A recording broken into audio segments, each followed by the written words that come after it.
ஓசை தன்னை கேட்டதாரோ இங்கு வந்ததாரோ கன்னிப்பூ பிஞ்சுப்பூ ஏழை குயில் கீதம் தரும் நாதம்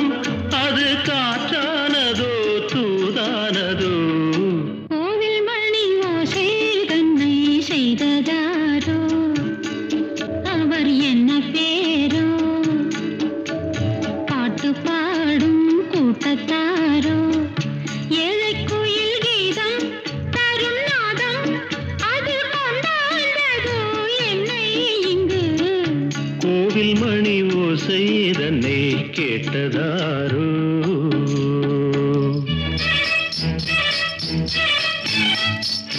Thank you.